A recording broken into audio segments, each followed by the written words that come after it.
대단한 세계사 대세 이명입니다. 한니발 9번째 시간이고요. 지난 한니발 8번째 시간에는 스키피오 이야기 진행해 드렸습니다. 스키피오가 어떻게 성장을 했는지, 그리고 그가 에스파냐로 들어가서 에스파냐에 있는 카르타고인들의 중심지였던 카르타헤나를 정복하는 그러한 스토리 말씀드렸습니다. 이번 시간에는 그 후의 이야기들을 조금 정리를 하면서 가려고 합니다. 일일이 모든 전투를 제가 설명해 드리면 한니발 너무 길어질 것 같아요. 이미 벌써 한니발 9번째 시간인데 점점 너무 길어질 것 같아서 오늘은 이제 그 스키피오 이야기를 좀 간략히 정리를 하고, 그리고 다음 시간에 바로 이 스키피오가 아프리카 북부 카르타고의 본거지로 쳐들어가서 거기서 이제 한니발과 일전을 벌이게 되는 스토리로 다음 시간에 바로 넘어갈게요. 너무 길어질 것 같아서 조금 오늘 한 3가지 정도의 전투 좀 요약해서 말씀을 해드리려고 합니다. 스키피오가 카르타헤나를 정복을 했어요.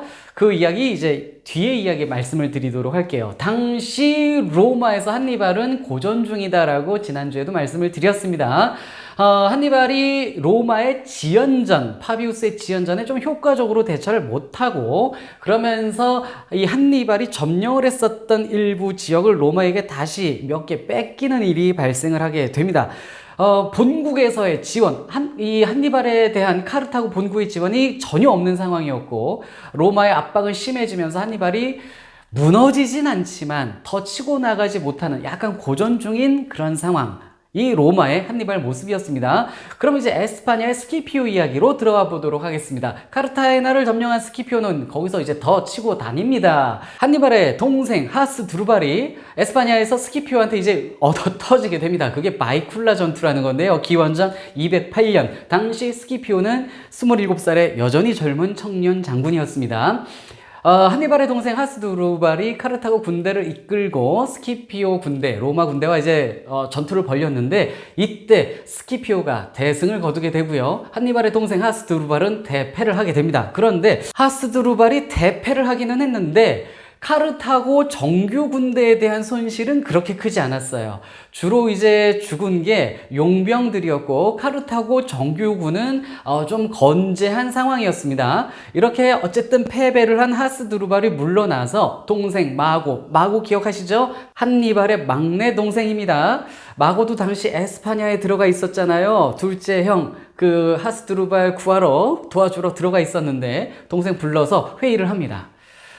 하스두루발이 어떤 결정을 하냐면요, 나는 지금 로마에 우리 큰형 한니발이 고전을 하고 있으니까 나 일단 형 도우러 로마로 들어가야겠다.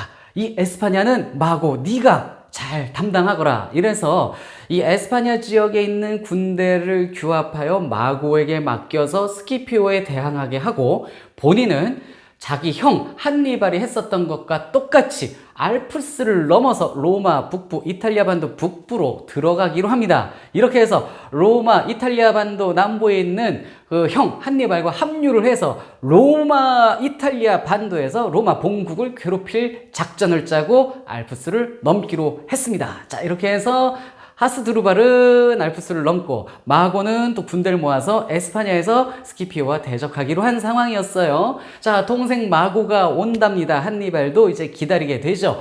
로마 입장에선 난리가 납니다. 왜냐면 이 동생 하스두루발의 군대와 한니발의 이탈리아 남부에 있는 이 카르타고 군대가 합류를 한다면 로마는 매우 곤경에 처할 겁니다. 심지어 이 한니발의 군대가 한 2만 정도인데 알프스 넘어오는 동생 하스두루발의 군대가 3만이래요. 그러니 로마 입장에선 떨 수밖에 없죠.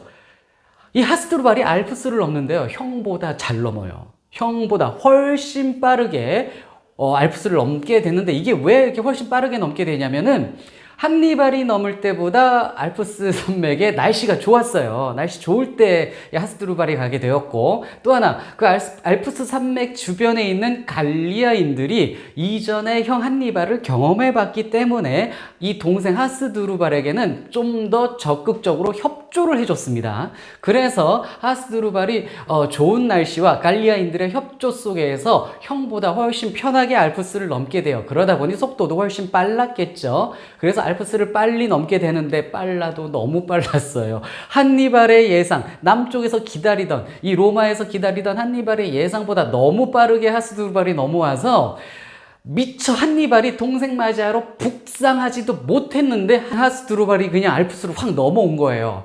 근데 좀 빨리 넘어가면서 하스드루발이 형한테 편지를 보냈어요. 형, 나 좀 빨리 도착할 것 같아. 편지를 보냈는데 이 편지가 중간에 로마 군대에 의해서 뺏기게 됩니다.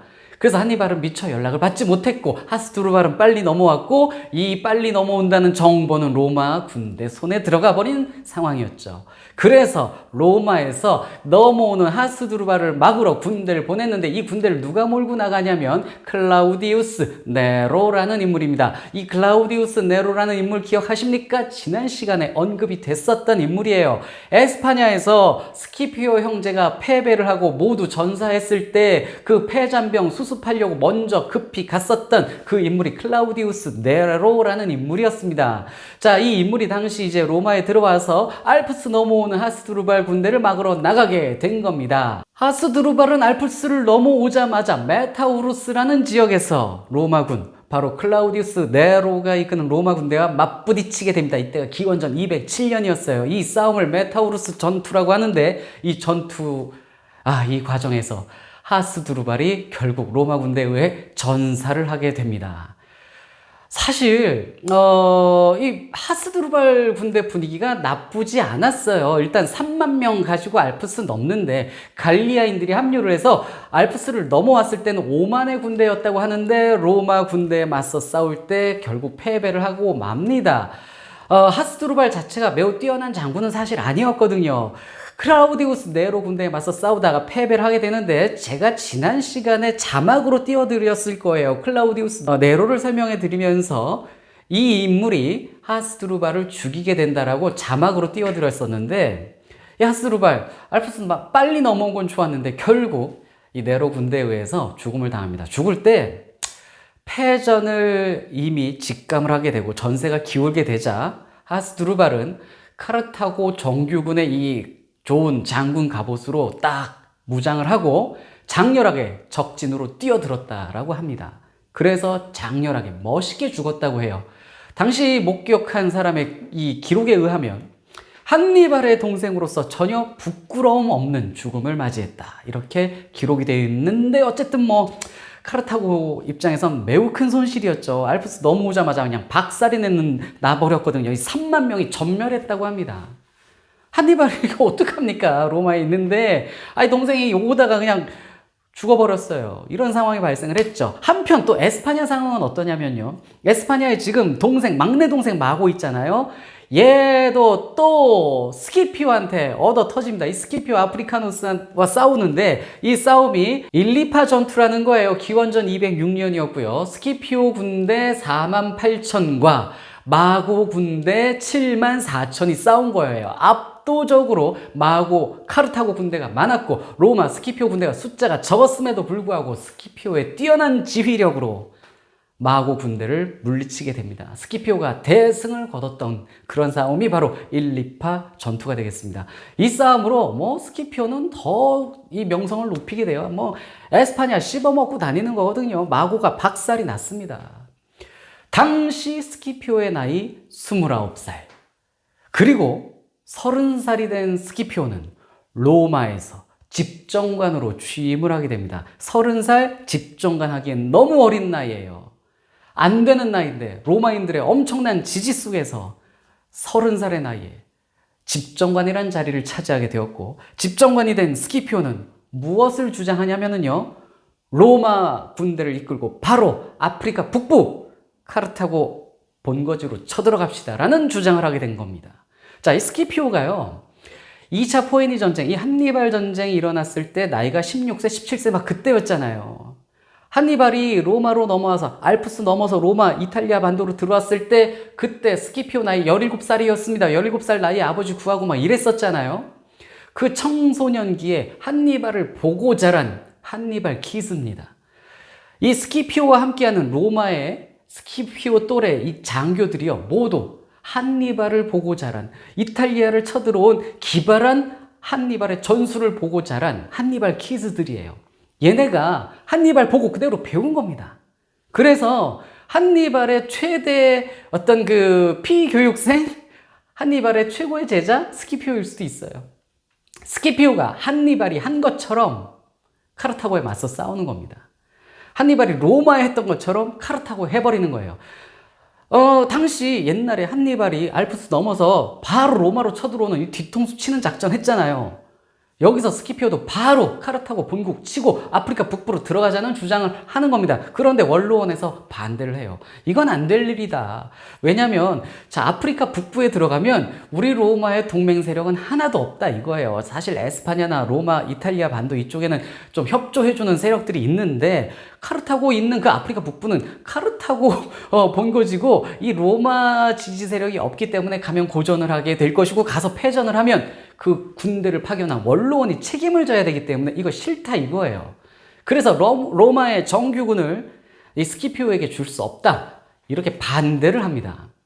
자, 스키피오는 이런 주장을 합니다. 아니 내가 에스파냐 갈 때는 지금보다 더 어린 나이였는데 지금보다 5살이나 어릴 때 에스파냐 가는 거 허락해 줬는데 지금은 나이도 먹고 집정관이 됐는데 왜 나를 허락을 안 해주느냐 이렇게 따지게 됩니다. 자, 결국에는 로마 원로원에서 어떤 결정을 하냐면요. 자, 스키피오 그래 너 가. 대신 우리 원로원은 책임지기 싫어. 그래서 어떻게 하냐면은 군대를 너 스키피오가 직접 모집해서 가거라. 로마 정규군을 모집해서 주지는 않을란다. 이렇게 된 겁니다. 그래서 스키피오가 군대를 따로 모아서 북아프리카로 쳐들어가라는 그런 결정. 근데 스키피오는 또 자신이 있었어요. 이미 명성이 있기 때문에 본인이 모집하면 군대가 제법 모일 거라는 계산도 하게 됩니다. 이렇게 로마 군대가 북아프리카 카르타고 본거지로 쳐들어오는 게 기정사실이 되자 카르타고도 떨지 않을 수 없습니다. 뭔가 조치를 취해야 될 것 아닙니까? 그래서 자, 쟤네가 바로 카르타고에 못 오게 하려면 이탈리아에 가 있는 한니발이 잘 싸워줘야 돼. 가서 로마를 확실히 괴롭혀줘야 저것들이 섣불리 군대를 일로 빼질 못하지. 그래서 이탈리아 반도에 있는 한니발을 잘 도와줘야겠어라는 결론을 냈죠. 그래서 누굴 보내냐면 한니발의 막내 동생 마고를 이탈리아로 파견을 합니다. 그래서 마고가 이제 군대를 몰고 이탈리아 제노바 지역으로 들어가는데 왜 하필 제노바였냐면요. 이 제노바는 한니발이 있는 곳과 거리가 멀었어요. 그런데 왜 제노바냐면 거기가 제일 방비가 허술했거든요. 로마가 철통 경계를 하고 있어요. 카르타고에서 한니발 도우러 원군이 올까봐 철통 경계를 하고 있기 때문에 그 경계가 제일 약한 제노바 쪽으로 들어가 버린 겁니다.